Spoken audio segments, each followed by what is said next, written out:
Sur Sandman, le nouveau clip, la recette de Lars Ulrich et de ses potes de Metallica, la finesse, ouais monsieur.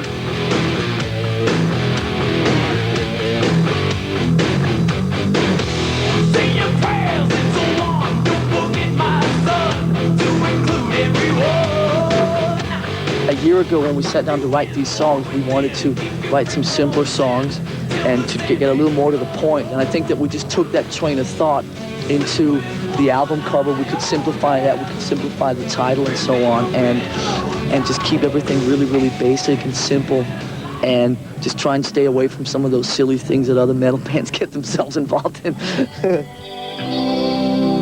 Follow the Moskva down to Gonky Park, listening to the wind of change.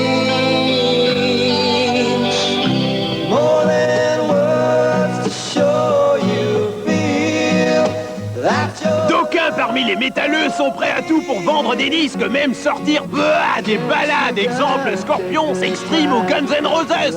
Ça m'écoeure. We've played ballads for 7 years because we like playing some more melodic things, but we've never sat down and written a ballad to get on the radio or get some kind of hit or anything like that. So, you know, whether John Bon Jovi sits down and writes a ballad because he wants to sell a lot of records or because he really likes to play that, I can't answer that. Ask John Bon Jovi. But speaking on behalf of Metallica, it's something that we like to do, and that's why, you know, it's one side of us musically that needs to come out. Do you know what I mean?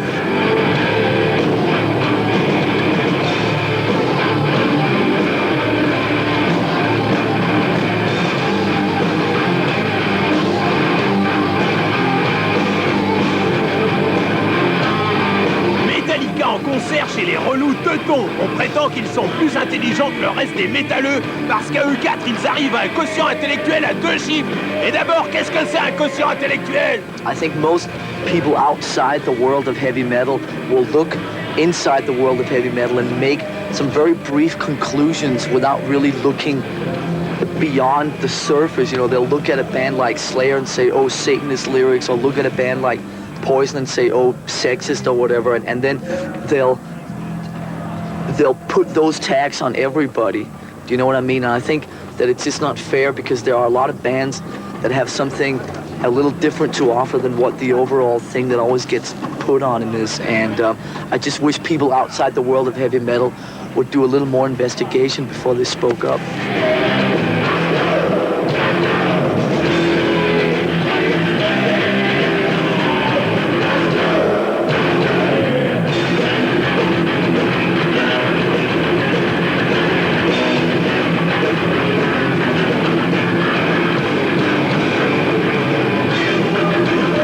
De Metallica a un joli brin de poids et on a demandé à Lars Ulrich s'il est fier d'avoir reçu 2 Grammy Awards, les Oscars du rock. It's something that I'll talk about when asked, and it's something that I'm sure I'm proud of, but it's not something that I need to walk around and flaunt. I think we've been very lucky in the fact that a lot of critics seem to really appreciate what Metallica does, that they like the fact that we are the band that maybe goes around some of the cliches that other metal bands seem to get themselves trapped in. And, you know, so far, 2 Grammys, you know, I'm not complaining. Hey, t'avais promis de raconter l'anecdote avec Duff de Guns N' Roses. A couple of months ago in Los Angeles, Duff, the bass player, who's also a very good friend of mine, he, one night when we were drinking together, we ended up at about 6 in the morning at his house, and he had the MTV award that they won when they were up against Metallica, and he gave it to me. He said, "This is for you because you should have won." So now I have the Guns N' Roses MTV award for Sweet Child of Mine sitting in my house. Because Duff gave it to me, so I thought that was quite nice. So they actually, you know, he said that in front of 25 million people, and they actually kept their word, which I really appreciated. La semaine prochaine, spécial Guns N' Roses, yeah! Philips, l'inventeur du compact disque.